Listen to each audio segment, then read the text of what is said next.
안녕하세요. 영재반 친구들. 오늘은 식품 중 아질산 나트륨 검출 실험을 해보겠습니다. 여러분들 아질산 나트륨에 대해 들어본 적이 있나요? 아마 쉽게 들어보진 못했을 텐데요. 부제에서도 알 수 있듯이 아질산 나트륨은 우리가 좋아하는 음식에 있는 식품 첨가물입니다. 예시를 보여드리도록 하겠습니다. 여러분이 너무나 좋아하는 부대찌개입니다. 네, 실험의 개요에 대해 설명하겠습니다. 육류, 어육 가공품, 햄이나 소시지, 베이컨과 같은 어육 가공품 혹은 생선알 등의 색을 보존하기 위해 사용하는 발색제인 아질산 나트륨을 실험을 통해 검출해 보려고 합니다. 그 다음 검출된 아질산 나트륨이 우리 몸에 해롭다는 것을 설명 듣도록 하겠습니다. 소시지 가공에서 중요한 역할을 하는 아질산 나트륨. 그런데 이 첨가물엔 사실 무서운 독성이 있습니다. 2013년 1월 평택으로 향하던 여객선에서 60대 여성이 숨지는 사고가 일어납니다. 여객선에서 보따리상 6명이 아질산 나트륨을 티스푼으로 한 스푼을 타서 5명이서 나눠 먹은 다음에 1명은 즉사하고 그 나머지 4명은 중태에 빠져가지고 바로 병원으로 후송된 그런 사건입니다. 소금으로 착각한 신가루를 미역국에 넣은 것이 화근이었습니다. 흔치 않은 중독 사고. 베테랑 경찰도 처음 겪는 사건. 부검 후에야 겨우 사망 원인이 밝혀졌습니다. 아질산 나트륨이 뭐냐 그랬더니 그 식품에도 첨가되는 거예요 그러잖아요. 그래서 아니 식품에 첨가되는 게 어떻게 사람이 먹고 죽느냐. 국가수 가니까 독극물이다 이거는. 아주 센 이거는 조금만 먹어도 치사량이 된다 이렇게 얘기합니다. 1g만으로도 생명을 위협하는 독성 물질 아질산 나트륨의 또 다른 이름입니다. 불편한 사실, 이 독성 물질이 햄과 소세지에 들어간다는 것. 제품에 표시된 용도는 발색제 또는 합성 보존료. 대부분의 햄과 소세지에 들어있었습니다. 가공육에 사용해야만 하는 특별한 이유가 있는 걸까? 그게 첨가가 되는 제품들 대부분들 기준치대로 넣었을 때 유통기한이 30일이에요. 30일. 근데 그걸 안 넣게 되면 유통기한이 짧게는 7일에서 길게 해야 한 11일, 12일 정도 아마 그 정도 하거든요. 외국에서도 그보다 더 좋은 보존의 역할을 할 수 있는 첨가물은 발견하지를 못했어요. 유통기한 때문만은 아니라고 합니다.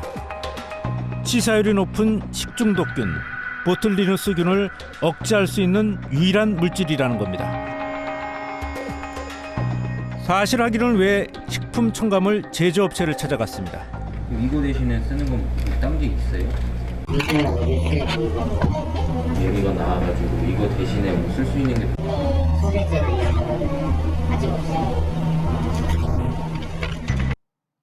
실험의 준비물은 다음과 같습니다.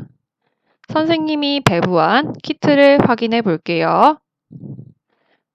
배부한 준비물로는 아질산 테스트 A 용액, 아질산 테스트 B 용액, 스포이트 2개, 나무색 종이컵 2개, 흰 종이컵 2개입니다. 확인 부탁드립니다.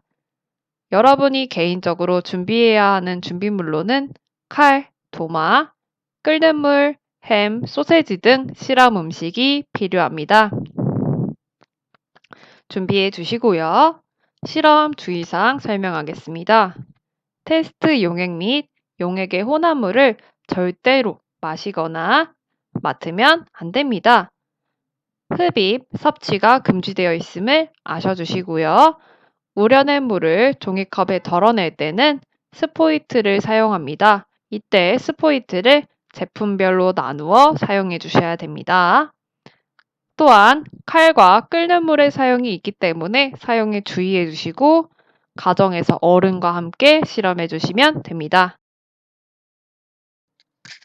또한 실험 과정을 모두 본 후 실험에 실시 들어가 주시면 되겠습니다. 실험 과정에 대해 설명할게요. 1번, 실험에 사용할 햄이나 소세지를 잘게 썰어줍니다. 이를 나무색 종이컵에 담아주시면 됩니다. 물을 끓여 각 컵의 음식이 잠길 정도로만 끓는 물을 부어주고 10분 정도 우려내면 됩니다. 10분 후 종이컵에서 우려낸 물을 스포이트를 이용해 하얀색 종이컵에 덜어줍니다. 자, 각각의 과정인데요. 아직 뒤에 과정이 조금 더 있지만 설명을 좀 해볼게요. 자, 1번입니다. 실험에서 사용할 햄이요. 여러분들 집에서 가지고 있는 햄, 소세지 혹은 명란젓 등을 잘게 썰어서 담아주시면 됩니다. 잘게 써는 이유는 쉽게 우러나기 위해서겠죠.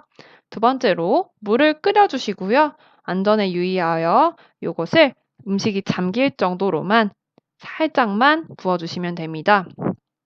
그 다음 10분 정도, 정확히 10분 이상은 우려내야지 아질산 나트륨을 검출할 수 있어요. 10분 정도 우려내시면 되고요. 아까 주의사항에서 이야기했듯이 음식별로 다른 스포이트를 이용해요. 예를 들어 소세지를 우려낸 물과 베이컨을 우려낸 물은요, 각각 다른 제품이기 때문에 다른 스포이트를 이용하셔야 됩니다. 요거 꼭 알아두시고요. 다음 과정 설명할게요. 종이컵에 아질산 테스트 A용액, B용액을 각각 같은 양에 넣어주시면 됩니다. 하얀색 종이컵에 약통 기준으로 1cc쯤 넣어주시면 됩니다. A용액, B용액이 같은 양이라는 거 확인해 주시고요. 반응이 진행될 때까지 1분 정도 기다려줘요. 1분쯤 지나면 색이 점점 바뀌기 시작하니까요. 넣은 지 몇 초 안 됐는데 내 거 왜 안 되지? 하고 버리면 절대 안 돼요. 6번, 1분 후 반응이 끝났다면 용액의 색깔을 비교해 주시면 됩니다. 자, 선생님처럼 이렇게 각각 다른 어육 가공품 혹은 햄을 준비해 주시고요. 자, 이런 식으로 실험에 진행해 주시면 됩니다. 자, 다시 한번 기억해 볼게요. 이렇게 햄 등을 우려내는 컵은요, 종이컵, 나무색 종이컵이 될 거고요. 여러분이 직접 실험을 하시는 종이컵은요, 하얀색 종이컵이 되겠습니다. 자, 그 이유는 너무나 당연하겠죠. 뭐 우려내는 거야 무슨 색깔로 해도 상관없기 때문에 나무색으로 했고요. 그 다음 실험의 결과가 무언가 색이 바뀔 거예요. 그렇기 때문에 우리 색의 변화를 확실히 알 수 있도록 하얀색 종이컵에 시약을 뿌려주도록 할 거예요. 자, 이렇게 테스트 용액을 뿌려주도록 할 거예요. 자, 이렇게 과정에 대해서 설명을 해봤고요. 자, 결과는 여러분이 확실히 보신 눈으로 확인한 다음에 그걸 사진 찍어서 홈페이지에 올려주시면 되겠습니다. 댓글로 달아주시면 돼요. 다음이요. 여러분들 실험 결과가 나온다면 이렇게 해석하시면 됩니다. 자, 우리 오늘 할 활동은요. 아질산 나트륨의 검출 활동입니다. 그래서 이거를 꼭 봐주셔야 돼요. 실험 결과 어떻게 색이 바뀌었는지입니다. 투명했던 용액이 혹은 소시지가 우러나면서 약간 불투명했던 용액이요. 어떻게 바뀌는지 용액의 색깔과 그 진하기를 비교해서 기록해 주시면 됩니다.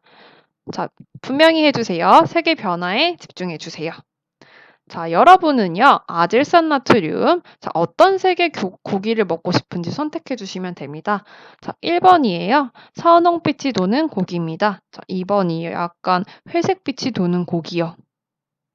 자, 선생님이 왜 이걸 질문했느냐? 바로 아질산 나트륨의 역할이 이에 따라 있기 때문입니다. 자, 정리해 볼게요. 아질산 나트륨은요, 고기가 조금 시간이 지나면요, 공기 중에서 산화하면서 갈색이나 회색 등 색이 변하게 돼요. 이때 여러분은 아마 아까도 보았듯이 회색빛 고기를 먹고 싶지는 않을 거예요. 자, 이걸 막기 위해서 색을 내는 발색제의 역할을 합니다.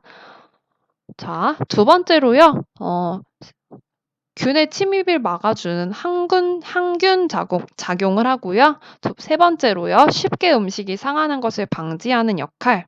그리고 마지막으로 제품이 맛있게 보이게 하는 역할을 합니다. 자, 우리 굉장히 중요한 역할을 음식 내에서 하고 있는 것 같은데요. 굉장히 좋은 거 아닐까요? 이렇게 네 가지 장점이 있잖아요. 네. 부작용도 있다고 합니다. 과도하게 아질산 나트륨을 섭취하게 된다면 빈혈, 호흡기의 약화, 급성구토, 발한, 의식불명, 간장암 등을 유발한다고 합니다. 특히나 이 음식들을 가열해 먹으면 나트로사민이라는 발암물질이 생성되면서 여러분들 암에 걸릴 수 있는 확률도 높다고 합니다. 자, 요거에 대해서 부가 설명하자면요.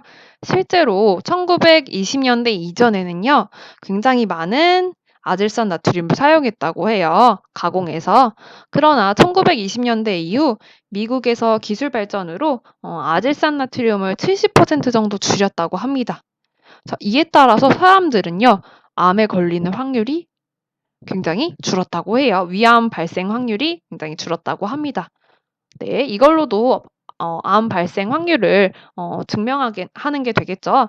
뿐만 아니라 편두통이 있는 사람은요. 아질산 나트륨을 먹었을 경우 편두통이 장기화될 수 있다고 합니다. 자, 그렇다면 우리 무방비하게 햄을 먹지 말라 혹은 명란젓을 먹지 말라고 할 수 없겠죠. 자, 그럼 어떻게 하면 섭취를 감소할 수 있는지 한번 알아보도록 할게요. 자, 체내에서요, 내 몸에서 배설될 수 있는 시간은 2에서 3일이라고 합니다. 단, 선생님이 이렇게 적어놨듯이 완전 배설까지는 아니에요. 50에서 80% 정도가 체내에서 배출되는 시간은요, 2에서 3일이라고 합니다.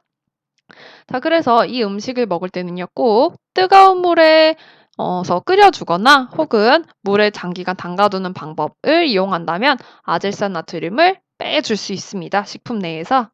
자, 또한 육가공품을 먹기보다는 신선한 육류 혹은 어류를 집에서 직접 조리해 먹으면 좋을 것 같아요.